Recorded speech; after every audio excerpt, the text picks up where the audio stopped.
My masseuse saw my husband and mentioned me going with my brother, but I don't have a brother. I feel like greed is something that can never get you far in life. That is exactly what happened to me. I got too greedy and decided to take such steps that led to harming my relationship, step after step.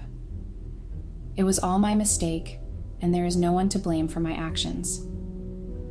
Let me explain everything from where it started and how it changed my life. I am Julia, age 37, and married to Isaac, age 43, for 2 years. We did not have kids as we both wanted to focus on our careers. We married late as we were both so engrossed in making it big in life that we almost forgot about marriage. We met a couple of times and saw that our work ethics aligned perfectly, and that is why we decided to marry each other. We both come from similar backgrounds and share the same values, which has helped strengthen our bond. Our decision to prioritize our careers has allowed us to build a strong foundation for our future together. After 6 months, I realized that I needed something more in a marriage than just focusing on our careers. I felt the intimacy diminish, and I felt unsatisfied as a woman. I started pleasuring myself on my own, but after a point that got boring as well. I knew that I had to figure something out for my sexual frustration.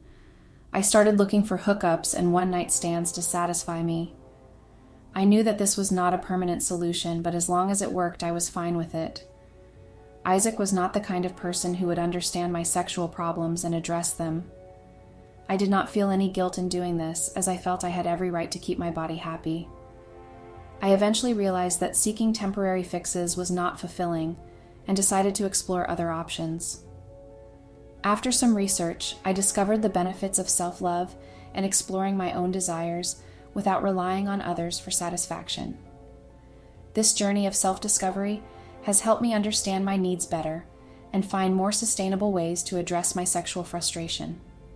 I was at a late-night meeting with some of my colleagues who suggested we get a few drinks at a bar a couple of blocks away to celebrate getting the deal. I knew that my night was anyway going to be uneventful if I headed home to Isaac. It would be the same episodes of the late-night show and then dozing off in bed. At least here I would have a chance to shake a leg with some young blood. I hopped on the opportunity and headed along after texting Isaac that I would be coming home late. He never bothered to ask more, and I never gave him further explanations, and that's how our relationship worked. As I entered the bar, the lively music and energetic crowd immediately lifted my spirits.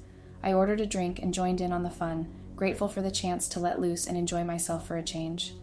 All the young blood was checking out the hot bartender, so I decided to check what the fuss was all about. He flirted with me while making my drink. I could tell that he was into cougars and loved to be objectified. I had no problem with it and actually enjoyed a naughty conversation after a really long time. I was sloshed by the time I got home and had no clue how I even managed to get up in bed the next morning. The bartender's charm was undeniable, and I found myself drawn to his confidence. Despite the hangover, I couldn't help but smile at the memory of our playful banter. I had flashes of last night where I lost myself and was making out with the bartender at the back of his car. I never let my guard down that easily, but something about him attracted me towards him. I decided to meet him in person again and see if it was just the alcohol or there was actually something more going on. As we talked over coffee, I realized there was a genuine connection between us that went beyond the initial physical attraction. I was pleasantly surprised by how easy it was to open up to him and share my thoughts and feelings. I never felt the need to have a sugar baby until I met Jerome. He was young and fun to be with. He made me feel younger than I was, and whenever I was with him, people believed me to be younger than I looked, which boosted my confidence. However, as our relationship progressed, I realized that having a sugar baby was not just about feeling young, but also about experiencing new adventures and enjoying life to the fullest. Jerome brought excitement and spontaneity into my life that I never knew I was missing. Lately, while having sex, Jerome had been complaining about his back pain during a few positions. I was concerned as sex was what he was best at. Not being able to do a few things that I enjoyed was pissing me off. The sole reason I wanted to be with was to feel young and for great sex. I decided to have an open and honest conversation with Jerome about his back pain and how it was affecting our intimacy. I expressed my concerns and asked if there were any ways we could still enjoy each other without causing him discomfort. I suggested trying different positions or incorporating more foreplay to see if that helped alleviate the pain. Ultimately, I wanted to find a solution that worked for both of us, so we could continue to have a fulfilling and satisfying sex life. He complained about me not taking him to a massage when I get one every month. I tried to explain to him that me and my husband go to the same place, and it would be too risky to take him there. He whined like a child, and I had no choice but to give in. I ended up taking him to a different massage place, but he complained the entire time about it not being as good as mine. It was frustrating to deal with his constant complaints, but I wanted to keep the peace in our relationship. I realized that Jerome had been grumpy even after his massage session, that it was not a VIP place like mine, and he was not fully satisfied with the massage. He still was adamant to go to the same place and experience what I experience every month. He also mentioned that I become a younger version of myself after every massage, and he wanted to experience the same. I decided to compromise and accompany him to the same massage place, hoping that he would see it in a different light. Perhaps experiencing it together would help him understand why I enjoyed it so much.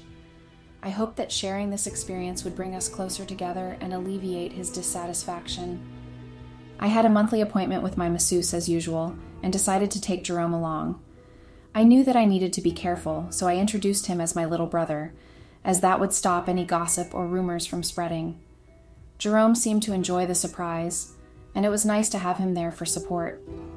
Plus, having him along made the appointment feel more like a fun outing, rather than just a routine visit. The masseuse was understanding, and didn't ask any questions, allowing us to relax and enjoy the experience. Jerome even mentioned how much he appreciated being included, and felt like part of the family. Isaac also had an appointment after a week, and probably mentioned that I was there last week with my brother. He soon realized that I did not have a brother and wondered who it could have been that I had to lie about it. As Isaac pondered over this, he couldn't shake off the feeling that something was off about the situation. He decided to investigate further to uncover the truth behind the mysterious mention of a brother. Isaac's curiosity led him to ask around discreetly, trying to gather any information that could shed light on the situation. As he delved deeper into the mystery, he began to uncover a web of lies and deceit that left him questioning everything he thought he knew about the appointment. When Isaac mentioned it, I realized that I did not think it through before taking Jerome to my masseuse. I did not have a backstory to support my claim. Isaac knew all my distant cousins, so there was no way I could lie about it. I blurted out that he was an office colleague who I call my baby brother. Jerome played along with the story, adding that we worked in different departments, but had a close bond. Thankfully, Isaac seemed to buy it and didn't ask any further questions about our relationship. I breathed a sigh of relief when Isaac did not push further on it. At least for now, I could take a break from Isaac's questioning, but I knew that I needed to plan a careful exit for Jerome from my workplace so that Isaac does not notice him further missing from my office outings and other corporate events. I made a mental note to start strategizing how to smoothly transition Jerome out of my workplace without raising suspicion. It was crucial to maintain the facade of our close bond while ensuring Isaac didn't catch on to our deception. Isaac had thrown a party in my honor for receiving the highest achiever award at my company. He invited a lot of people from my work and other potential investors in his business. It was a very boring event, so we decided to skip calling friends and family and have a separate party for them. We wanted to make sure everyone had a good time and didn't feel obligated to stay at the first party. By having a separate gathering, we were able to focus on enjoying the company of our loved ones without feeling overwhelmed by a large crowd. I was shocked to see Jerome at the party. I tried to talk to him alone, but it was very difficult as Isaac hardly left my side. I did not have my phone on me to send him a text asking him what was going on. Jerome seemed to be avoiding me, which made me even more curious about what was going on. Eventually, I managed to slip away from Isaac's watchful eye and corner Jerome for a private conversation. But before he could tell me what was going on, Isaac announced my name and the spotlight was already on me. I had no choice but to make my way towards Isaac, who was beaming with pride. I pushed my apprehensions and smiled while walking towards Isaac. I knew I would have to wait a little longer to find out what was going on with Jerome. As I approached Isaac, I couldn't help but wonder what surprise he had in store for me. Isaac held my hand and started singing my praises and talked about how proud he was of my achievements. I breathed a sigh of relief and assumed that he might have called Jerome after knowing that he quit, as I mentioned that he was like a brother to me. I was grateful for Isaac's support and understanding, knowing that he would always have my back. It was a comforting feeling to have someone like him in my corner during difficult times. I leaned in and kissed him for his support. He told me that there was a special surprise waiting for me and I need to be patient till it is revealed. I couldn't help but feel excited at the thought of a surprise from Isaac, knowing he always had a way of making me feel better. I eagerly waited for the surprise to be revealed, feeling grateful for his presence in my life. He then told everyone that there was another person who had been by my side throughout when I was having a hard time at work. I hoped that Isaac would take the name of my manager so that I could score some points with him. Unfortunately, he mentioned Jerome, who was like a baby brother to me and who kept lifting my spirits every time I was in a bad mood. I could see everyone looking confused, as no one had an idea who this person was. Isaac then asked him to come on the stage and don't be so shy about it. Jerome hesitantly made his way to the stage, looking slightly embarrassed. Everyone kept whispering who it was, as no one had a clue where he worked. Isaac questioned why no one had a clue who Jerome was, as he was such an important part of my journey. He started asking everyone from my work if anyone had a clue who he was and how he helped me. I knew that this was going to be embarrassing if someone remembered him from a few months at the bar. I wished that no one had such a good memory when one of my subordinates mentioned that he looked very similar to a bartender we met at a bar a few months back. I mentally cursed her for opening her mouth. Now I knew the reason why Isaac organized this party and why Jerome had been invited. It all made sense now. Isaac had orchestrated this party to confront me about my past interactions with Jerome. I felt a sinking feeling in my stomach as I realized the truth was about to come out. The atmosphere had become tense and everyone could figure out that this was not a success party, but a revenge party. My husband just wanted to embarrass me in front of all the people I worked with and let them know the kind of person I was. I could imagine my career going for a toss after all this drama. I could feel the eyes of my colleagues on me, judging and whispering amongst themselves. It was clear that my husband's intentions were to ruin my professional reputation and credibility. I knew that there was not much I could do to salvage the situation at this point. I could see everyone feeling restless and wanting to leave as early as possible. When we walked down to meet and greet people, I saw everyone actively trying to avoid me and making excuses to leave. I knew that this was not something they were expecting. I was a role model for a lot of my subordinates, and I could see the disappointment in their eyes for me not being an ideal person. I realized that my behavior had let down those who looked up to me, and I knew I needed to make things right and regain their respect. It was a humbling experience that taught me the importance of being consistent in my actions and setting a positive example for others. I tried to talk to Jerome after this first-hand embarrassment that I had to face. Isaac was the one protecting Jerome, which I found quite weird. I mean, Jerome was equally involved in the affair with me, so how come Isaac was being sweet to him and mistreating me? I couldn't wrap my head around it. How could Isaac be so friendly with a man who slept with his own wife? I decided to confront Isaac about his behavior and ask him directly why he was being protective of Jerome. It was a confusing situation that left me feeling hurt and betrayed by both men involved. After the party, if I could call it that, surprisingly, Isaac did not ask me to leave, but instead asked me to sit in the car so that we could go home. I was confused when Jerome made his way into the car as well. I thought his job to embarrass me was done, and he had no more business with us. Little did I know that Isaac had paid Jerome a huge sum of money to reveal about our relationship and let him know everything that had been going on.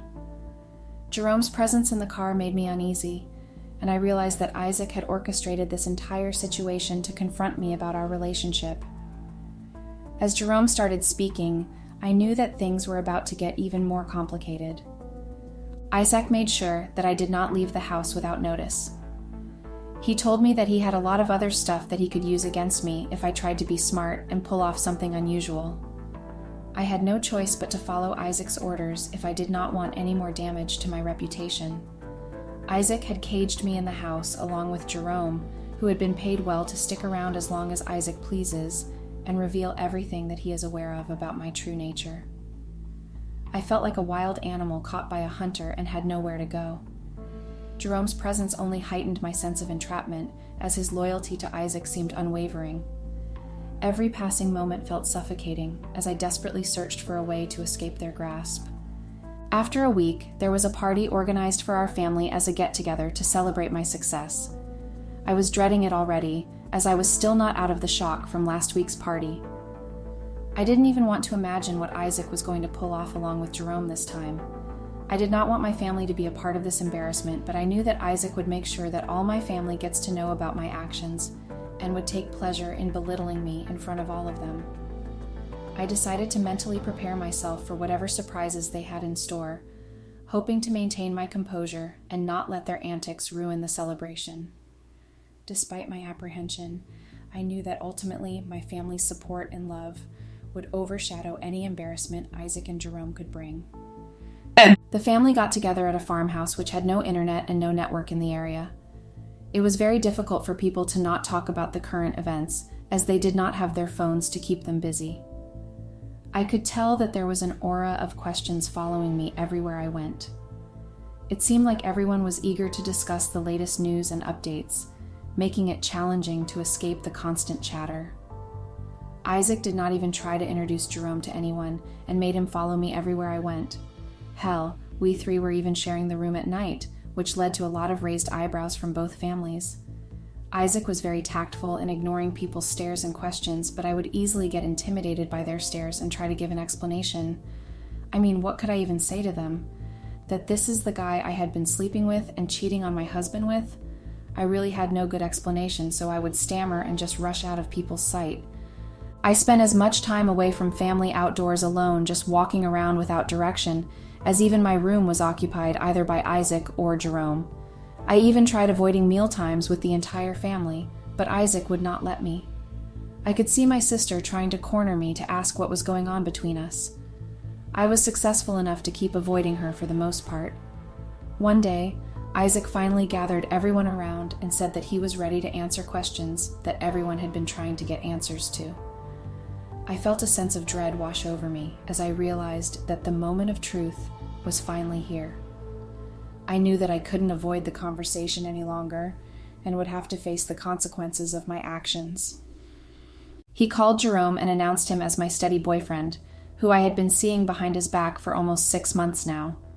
He said that Jerome was a sweet, jobless, and ambitious guy, who I lured into having an affair by showering him with expensive gifts and treats. He accused me of being manipulative and deceitful, claiming that I had been leading Jerome on while still in a relationship with him. My heart sank as I realized the depth of his hurt and betrayal. I could see everyone's eyes turn towards me and the shame that my family had to face because of me. My sister was furious and slapped me before I could even say anything.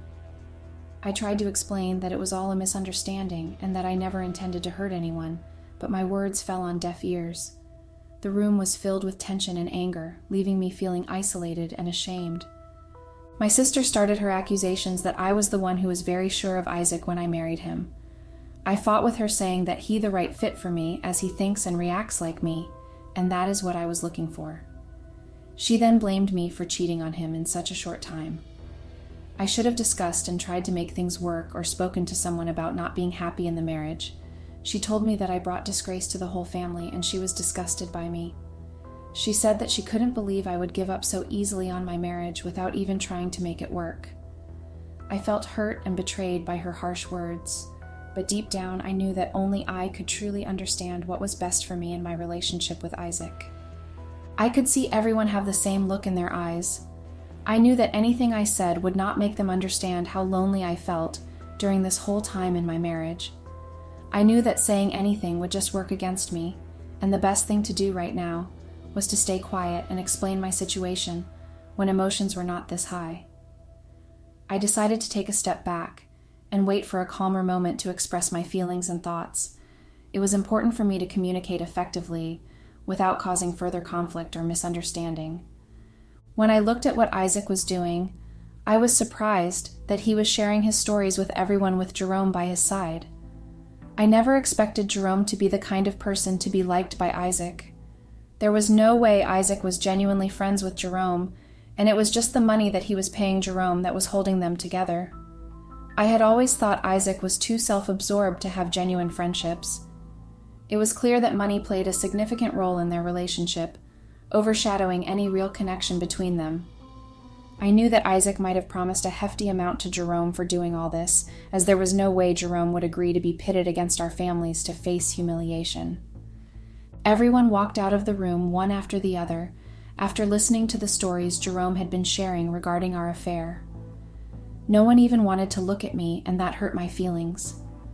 I was always the pride of my family to have achieved a lot all on my own. I could all that vanish into thin air due to a single mistake. I felt the weight of disappointment and shame heavy on my shoulders as I watched my reputation crumble before my eyes. It was a harsh reminder of how fragile success can be in the face of one misstep. I was always there in difficult times with my family, but now that I needed support, there was no one on my side. I felt betrayed by my own family. No one was even interested in knowing my side of the story, which made me really sad.